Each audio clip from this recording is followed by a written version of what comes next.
I'm Ray Waters. I pastor the Village Church in Atlanta, and with Stan Mitchell and Neil Campbell, we started an online church called Everybody Church. And so if you like Everybody Church, then that's wonderful.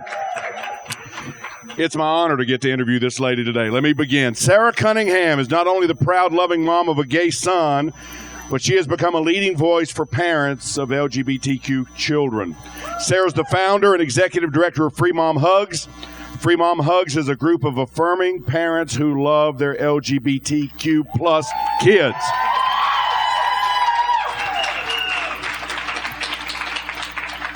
They have given hugs out everywhere, and for many, those hugs can be the difference between life and death. Sara is a moving speaker. She's a powerful advocate, an ally, and she's the author of the book, How We Sleep at Night. You'll have a chance to pick one up, I think, in just a little while, which is an intimate, raw, challenging, and emotional memoir. You're going to want to get it.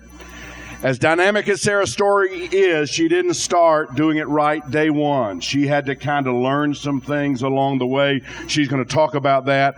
We are honored to hear her story. Would you give it up, Sara Cunningham?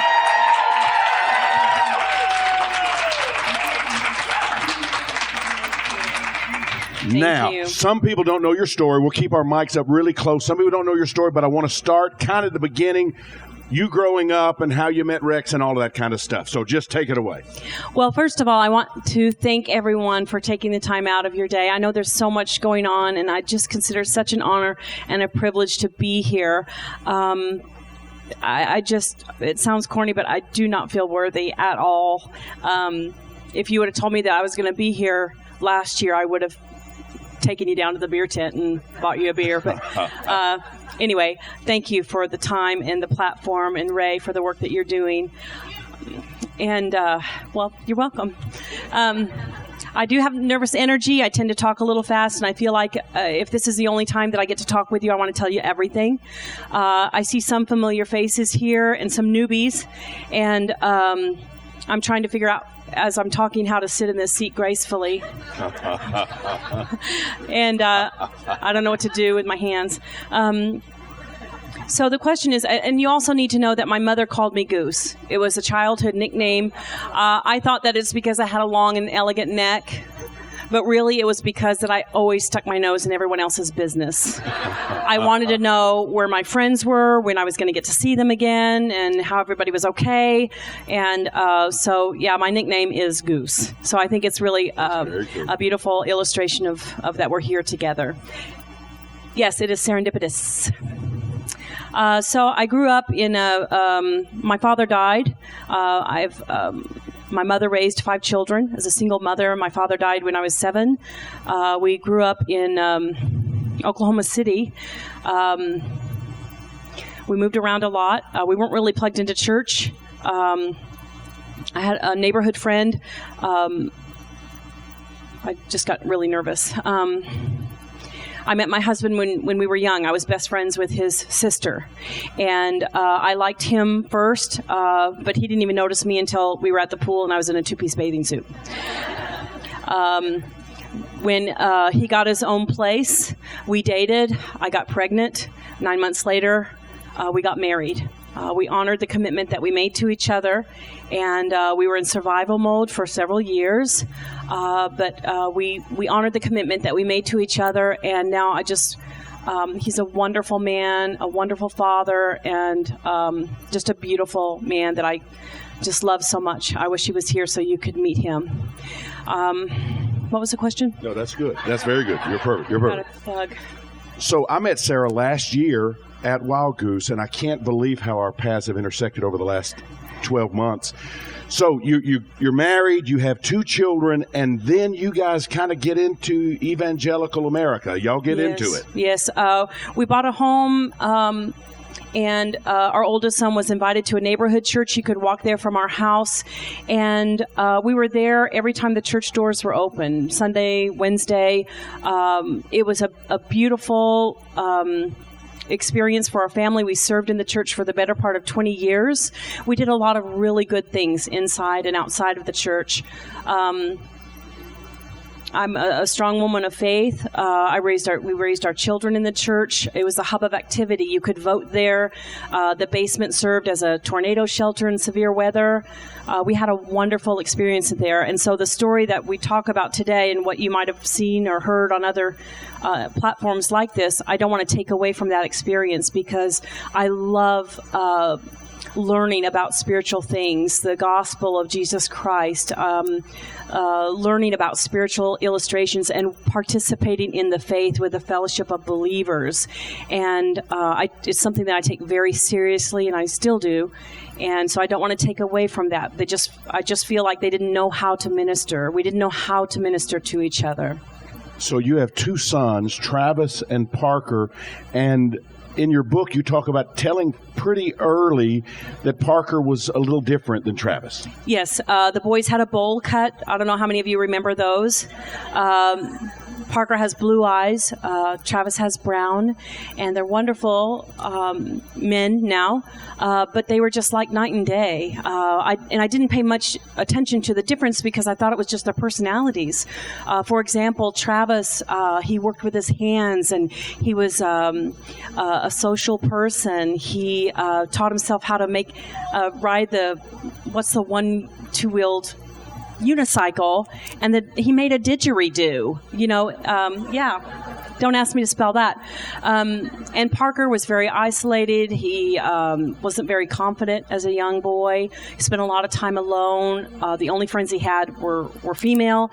He gravitated towards the more girly things, the glittery things.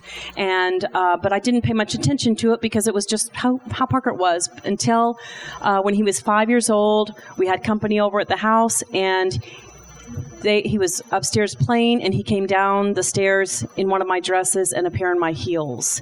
And that was my first aha moment, like, I think something might be a little different here. And from that time on, he tried to verbally express to me that he felt different, that he's gay. And I manipulated the conversation. I nipped it in the bud. I thought it was a phase. I told him just to focus on school. Let's just get through school. I didn't allow him a safe space to have that conversation ever. Now, I know that you began to research, so this comes a little later when he tells you that he's gay. He has figured this out and he tells you. Is that when you began to? Yes, we had several conversations at the kitchen sink, so to speak. And when Parker turned 21, he said, "Mom, I met someone and I need you to be okay about it." And that's the day that he faced his biggest fear, and that's me, besides God Almighty. And that's the day that I faced reality that my son's gay. And I could no longer manipulate the conversation or try to control the outcome. And that was the day, that was a pivotal moment in both of our lives. I remember, is that when you began to research too? Is that when you went to Barnes & Noble and tried to find some things about gay stuff? Because you didn't know anything. No, I thought I was the only mom in Oklahoma with a gay kid. I didn't know where to look for resources. I didn't even know. It was like learning a whole new language. Anything that I found online led to conversion therapy, and that was about the time that they were discovering the real dangers of that practice. So I knew that was not a route, but I considered it. I really thought that I had absorbed this idea that homosexuality and suicide were unforgivable, and that my son was condemned to hell. If he had same sex, that crossed the line, and that petrified me, I was frozen in the fear of my son's salvation. Listen, I could handle illness. We have insurance, okay? We have a treatment that's advanced so much in the treatment of AIDS, and I don't want to lessen that at all, but I mean, it's we can deal with that. But I worried about hate crimes. The only pictures that my son had for the LGBTQ community were Liberace, Elton John, or Matthew Shepard. And if you don't know the story of Matthew Shepard, his life and death changed the way America talks about and handles hate crimes. That's all we knew. And I thought my son was going to hell. And I couldn't sleep. I was frozen in my fears. I didn't know where to look for resources. I needed to hear from someone who shared my faith that it's all right to search the matter out. And so I started writing about it. Tell me if I get too fast, because we got a safe word, Ray. You're doing great. I know your safe word. I know your safe word. So, y'all know her safe word too, I think. Okay. So I started writing about it, and I self-published a book titled How We Sleep at Night, a mother's memoir, and I just wrote it for me. And about the same time that the book came out, I found a private online Facebook group for moms with LGBTQ kids. And it was there that I found out, number one, I'm not alone. And I found the faith-based resources that I need. And when I didn't know how to breathe or I didn't know how to pray, at that time, there were 250 moms saying, then you don't. Let us breathe and we'll pray for you. And it was a wellspring of resources. I could talk about things that I didn't want to put on my son. I subjected my family to alienation and separation from our church home, from our family, and from many parts of society. And it didn't take long to figure out that my straight son has more rights than my gay son. That conversion therapy is still, almost 30 years later, still legal, sought out, and paid for where we live, not far from our home. Let me ask you this.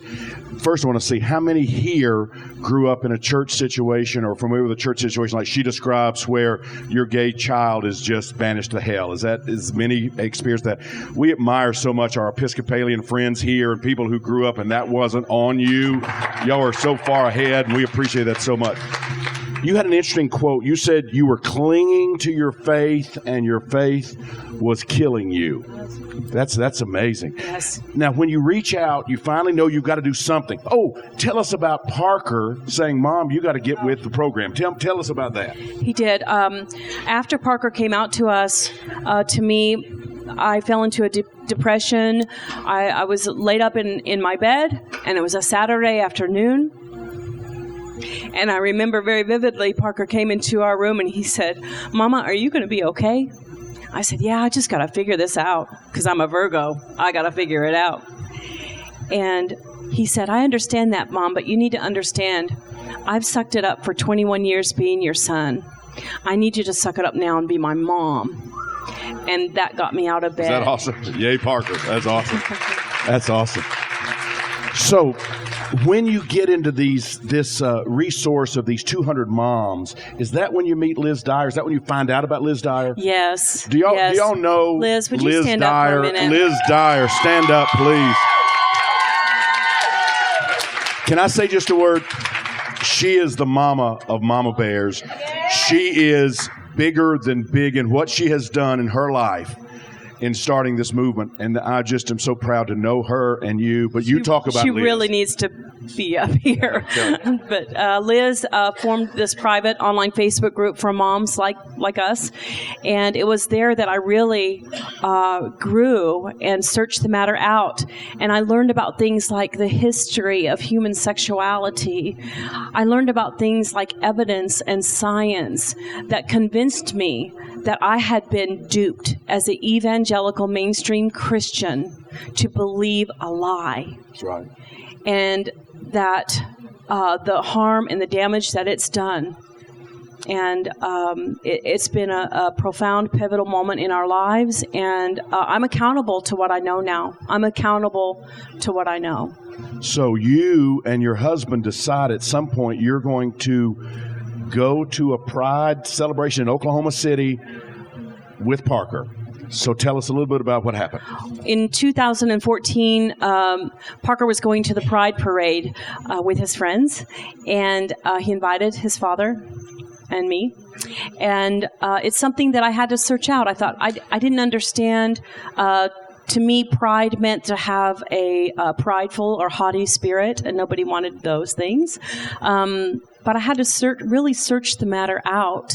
And what about the rainbow? Isn't that a promise for everyone? And I talk about these things in the book because these are things that I didn't want to Google search, because I believe that God gives us pictures and illustrations and situations in our lives, and that we can all apply them to every aspect of ours, physically, spiritually, and So I sought those matters out, and we stood with Parker at the Oklahoma City Pride Parade, and it was a moment that I'm standing there with Parker and his friends, and we have the Goodwill thrift shop right across the street, so I see the words Goodwill, and I'm experiencing what's happening, this beautiful expression of human sexuality.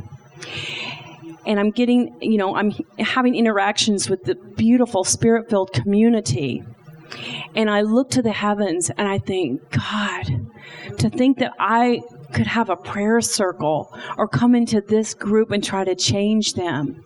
And I had a moment where I think, thank you, God, for changing me, because I was the one changed that day on that ground. This was an area that is not far from where I live, and I would beg my son, Parker, I'd say, please don't go there, because I just knew there was a hate crime or an orgy waiting to happen. That's where I was in my fear and my ignorance.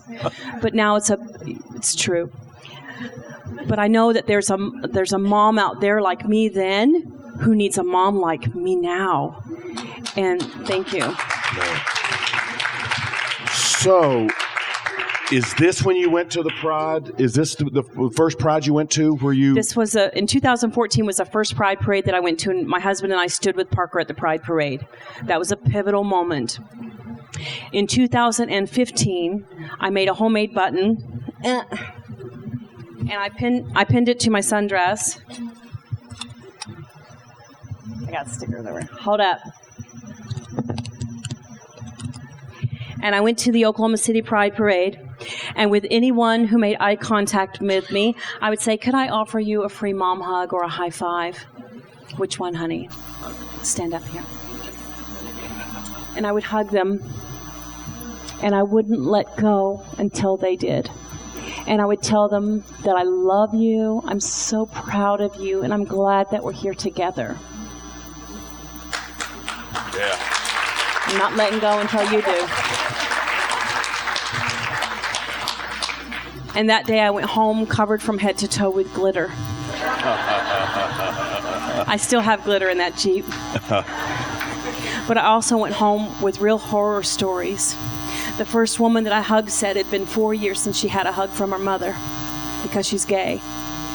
I met a couple who living out of their car who'd been kicked out of Falls Creek because they admitted to having same gender attraction. I was broken. And so together, some moms and dads and friends and allies, we got together and we started taking up donations. And we'd offer a bus pass here, safe housing here, get your eyeglasses fixed here, whatever we could do to be a loving presence in the lives of these beautiful, spirit-filled people who've been alienated from their families, from their church homes, and from many parts of society. And I'm not the first mom to offer a free mom hug at a Pride Parade, but it was from that experience that we started the nonprofit Free Mom Hugs. That's amazing. Now, in the course, you start Free Mom Hugs. Is that when you began planning the tour that you went to Stonewall? Yes. Is that shortly thereafter? Yes. After the election, no matter where you stand on that subject, I just, through the online group, we just started hearing fear and anxiety from the moms and from the community, because by this time I have a pulse on the community. I'm helping with the PFLAG group. I'm volunteering for the Pride organization, and I'm hearing great fear and anxiety. And the night of the election, I believe it was the day after, we take our Free Mom Hugs banner, because by then we're marching with it in the Pride Parade. And I make a social media post saying we're going to be down on the Strip at 7:30, and I let the community know we're going to be there. And we had cars lined up to get hugs. We had grown men coming out of the bars to get hugs and affirmation and comfort that it's going to be okay, you're not alone. And that's what I love about the work of Liz Dyer, because we're accidental activists, I believe.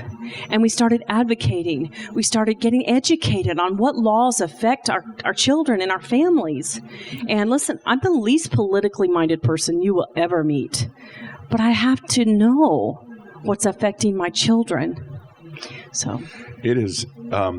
It brings tears to my eyes when I think about Sara and I think about Liz and I think about the fact that they weren't trained to do that. They didn't go and get degrees in how to do this. they just started doing the next right thing again and again and again, and it just has taken off. So, Darisha Kai is back here. Darisha Kai is a documentary filmmaker, and she felt compelled after she heard about mama bears to do a documentary on mama bears, and she went and met up with you in New York. Is that right? Yes. After the election, literally the night that I went home from staying on 39th Street with the banner, I went home and, true story, I laid in my bed and I prayed, Lord, what can I do? And I heard a voice in my head say, well, you got that banner. And I thought, I'm going to walk that banner to Washington, D.C. I'm going to Forrest Gump that Free Mom Hugs banner to Washington, D.C.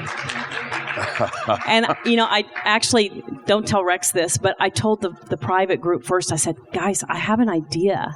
And, of course, they're going, yes, let's do it. And so the next morning at coffee, I tell Rex, I said, hey, babe, I got an idea. I'm going to walk that banner to Washington, D.C., and he said, it would take you 3 days just to walk to Tulsa. I said, you're probably right. So together, I don't know, is Laura Beth here? Laura Beth? Laura Beth is here somewhere, but Laura Beth is a very dear friend, and we started brainstorming, and she convinced me. She says, rather than make a political statement out of this, it needs to be a humanitarian effort, because we have to remember we have moms on both sides. So rather than take that banner, and rather than walk that banner, we devised a route, a 2-week, 10-city stop journey from Oklahoma City to the Stonewall Inn, where the first gay riots began. It's the first movement, the first pride. We wanted to spend Mother's Day at a site that's significant to the LGBTQ plus community. So the first year we took I kept saying a 38-foot RV. I think it's a 43-foot. She corrected me today. She goes, Sarah, it wasn't. Anyway. So we took that RV over 40 feet long from Oklahoma City to the Stonewall Inn. We met Darisha there. It was a very successful tour, and along the way we had 10 city stops. And there we stopped at local libraries, coffee shops, anywhere that anyone who would listen. And we spoke with civic, faith, and business leaders, and we shared our stories. You see, Laura Beth is a theologian. She studied at Moody Bible Institute. She's a member of the transgender community, and she has a story to tell. And I am a cisgendered woman of faith, white, using my privilege. So together we share our story, because stories changed me. And so the first tour was from Oklahoma City to the Stonewall Inn. The second tour took us from, my son, Parker, and I took my Jeep from Oklahoma City to the Matthew Shepard Memorial, and we spent Mother's Day there. Very conservative route. But guess what? We met moms in Topeka, Kansas who thought they were the only mom in Topeka, Kansas with a transgender kid. And guess what? We sat at a table with 3 other moms. They find each other and find that they're not alone, and they're empowered. The third tour we just finished with a very dear friend of mine, a member of the lesbian community who is a survivor of conversion therapy. She has a story to tell, and together we told our story from Oklahoma City to Castro in San Francisco. I got a hope tattoo to prove it. But what I loved about traveling on the tour is that we meet people and I see sparks light up and they say, that's my story too. We met moms who put on the Free Mom Hugs button and said, I'm going to wear it every day wherever I go, and I'm not going to be afraid to celebrate my child anymore. And seeing people realize, yes, that's so good. Awesome. And that's why I believe that stories matter. I bet there's mama bears. And would mama bears raise your hand? We have a mama bear den here. And they've done a lot of work to prepare. Penny, please stand up, honey. And all those who had anything to do with the mama bear den, would you please stand up? Good. Awesome. Thank you. Thank you. Cool. Listen, these women are doing the work, and they've prepared long, long and hard to make the space available, and it's constant interaction with the community here. And you see the love and the confirmation, the validation to the community here, and they're taking it out wherever they go. And these moms, they're doing the work. They're preparing for prides where they are. They're preparing for a clothing closet, a PFLAG group, a meeting at library. Where's oh my God, Mama Robin, she has orientations, Free Mom Hugs orientations, a 2-hour orientation before every Pride to make sure that every member who's showing up there is fully affirming. And that means that we celebrate, not only affirm, but celebrate the LGBTQ community. And we honor same-sex weddings. So good. Thank you. So, I mean, I had a meltdown this afternoon because I'm thinking, who am I? I mean, I'm not a scholar. I'm not a theologian. I'm just doing things that I wish someone would have done. Well, guess what? They're doing it. Someone's doing it. And John Pavlovich, he shared a quote last year. He goes, you know what? I woke up this morning looking for hope. And here you are. And here you are. And here you are. And I love that. I love that. That's amazing. That's amazing. Now, all this time, you're taking these tours, the group is growing exponentially, things are happening. You're still working a 9 to 5. You're still working a 9 to 5. Have a great boss. And coworkers, too. That's amazing. So this is just done out of her back pocket and just doing it because she feels compelled to do it. Now, tell us about that time that you discovered what going viral means. Well, I had to Google what going viral means, and I still don't know. But I started in this accidental advocacy officiating weddings, and for same-sex couples, beautiful couples, and that's something that I had to search out too. You know, but I consider it a privilege and an honor to celebrate same-sex weddings, and so in doing so, I started hearing stories about parents not acknowledging the relationship and refusing to come to the weddings. And so one night, out of frustration, I posted a picture on my Facebook page that said, look, if your biological mom won't come to your same-sex wedding, then you call me. I'll be there. I'll even bring the bubbles.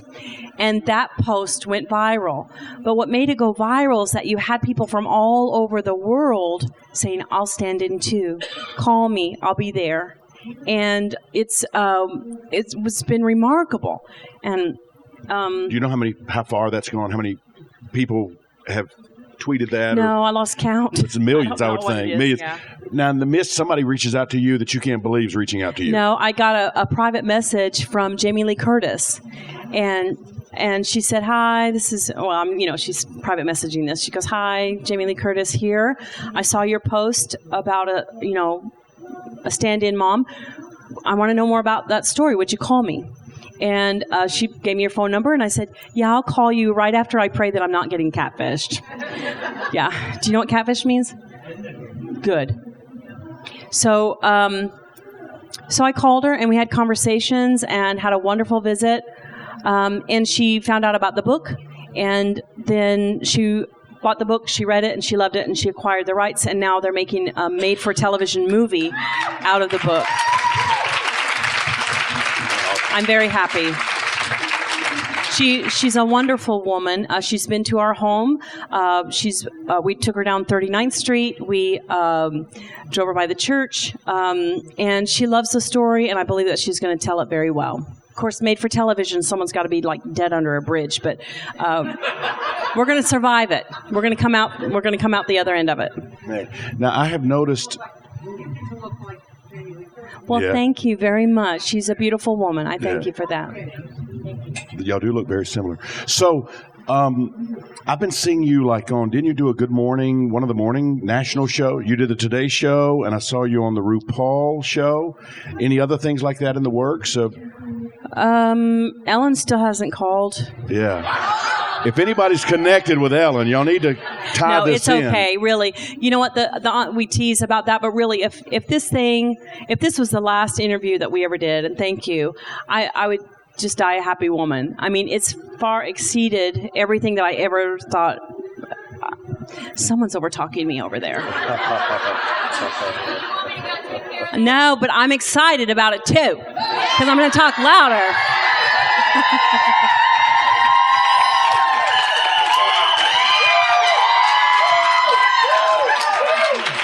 Be nice. Be nice. I love you guys so much. Do not leave here without a hug or a high five. But no, I've had some highlights in my life, but really, this is one. This really is one. And I'm so thankful to be here with Liz, with the fellow Mama Bears. I mean, any one of you could be up here. Any one of you could be up here and sharing your story, and it would still produce the fruit. And you got, as Liz always says, we're better together, and you have to consider the fruit. And the thing that I reconciled the most was, how could a loving God condemn my beautiful and spirit-filled child? And I never could reconcile that. And I would rather, listen, if there was a time that I thought, if my son is going to hell for being gay, then I'm going to stand up and I'm going to fight for him like my hair is on fire. I burned the sage. I prayed over his room. I sprinkled the holy water. I shamed him with the very best of intentions. But this journey from the church to the Pride Parade has taught me that this is a beautiful expression of human sexuality that I wish I had an ounce of. And I think I got it, but it's been condensed and duped and just dumbed down. What I would have done to have Liz Dyer in my life 10 years ago. And people say, well, would you change anything? And I said, hell yes, I would have changed a lot, because you know what? I missed an entire adolescence of my son's life that I will never get back. I'll never get it back.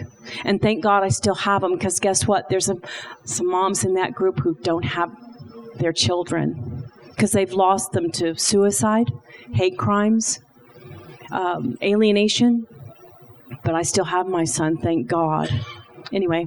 Wow. I want to ask you about something I've heard you talk about, and that's church clarity as it relates to how churches are duping LGBTQ kids even today. Yes, I'm sure it is in every state, but we have mega churches in Oklahoma. I'll mention them. I don't know, but mega churches, you know what I mean. They're doing, they do some really cool stuff. They have amazing music, dynamic preachers and teachers. But what happens when you raise your children in these churches, and your children who are queer and they fall in love and they come out, and then they're devastated when the youth pastor won't marry them, or they're not allowed to serve in the nursery, and they're devastated and they fall away. And oftentimes I know there's an ongoing conversation of these parents who just feel like they're in limbo because they don't know, they feel like they have to choose between their faith or their child, but they don't know where to put their tithe and their time and their energy into an organization who's not celebrating their child. And I really am of the opinion now that I try to be sensitive to those things.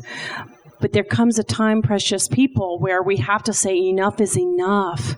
And the good and educated people need to say, to agree to disagree on the subject is no longer acceptable because children are dying.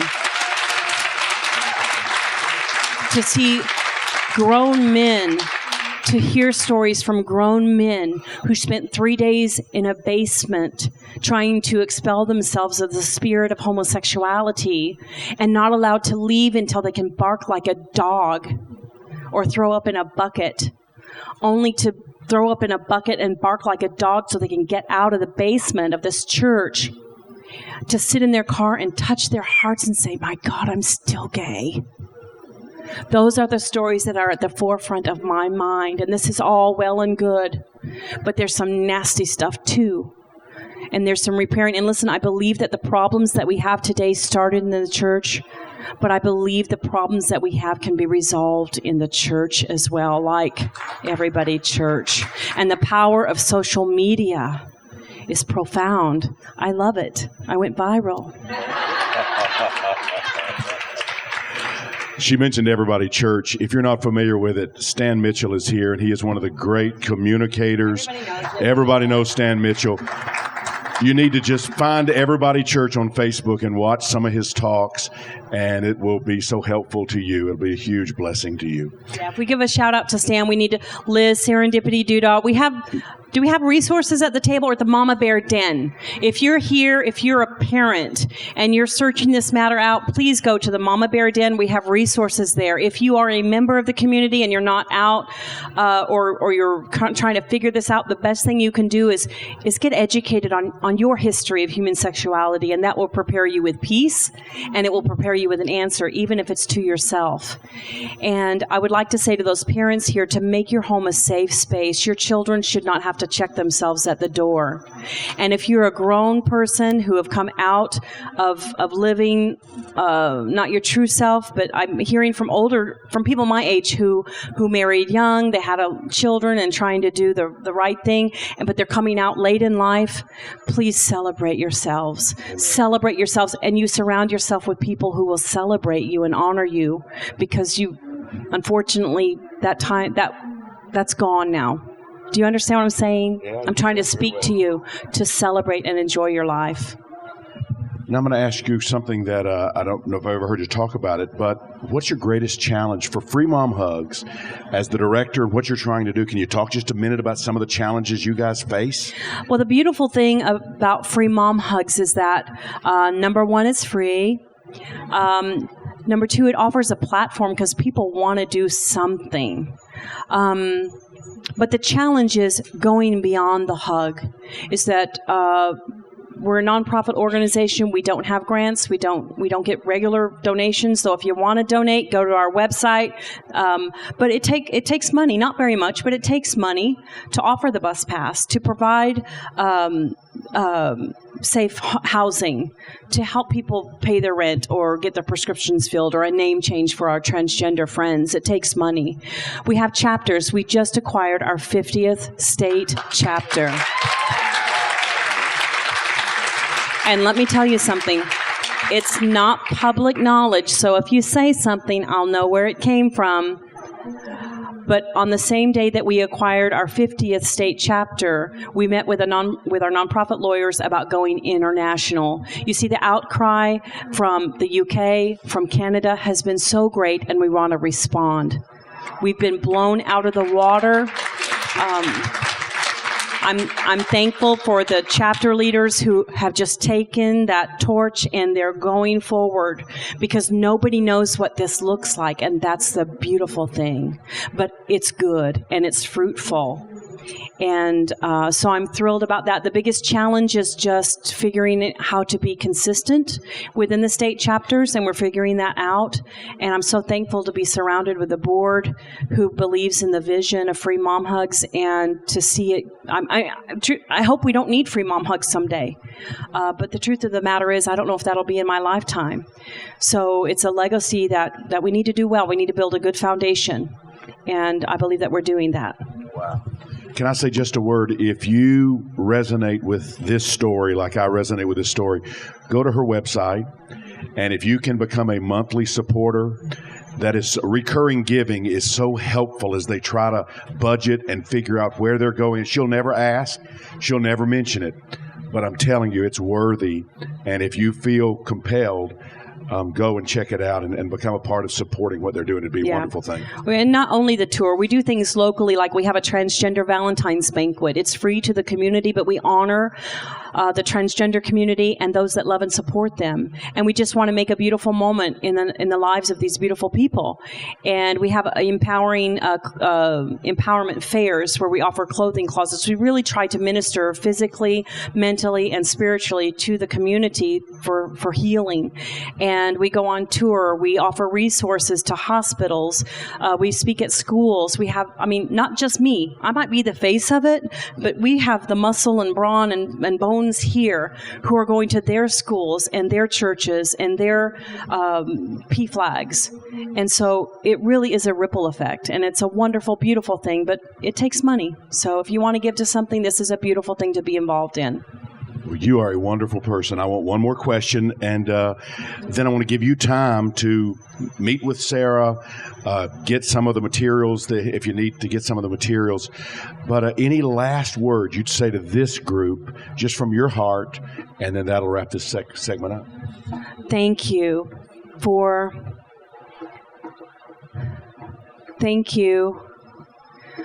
just for being here and for being vulnerable. And I really am at a loss of words. I really am. But I just want to say thank you for being here together. And I really am looking for hope. I believe it's what we were created to give to each other in any way, shape, or form. So you really do give me hope. And I love you. I love each and every one of you, and I hope you feel that. I hope you feel that, not from me, because I feel it from you. So just do good where you're at. Let's do this together, shall we? Sara Cunningham.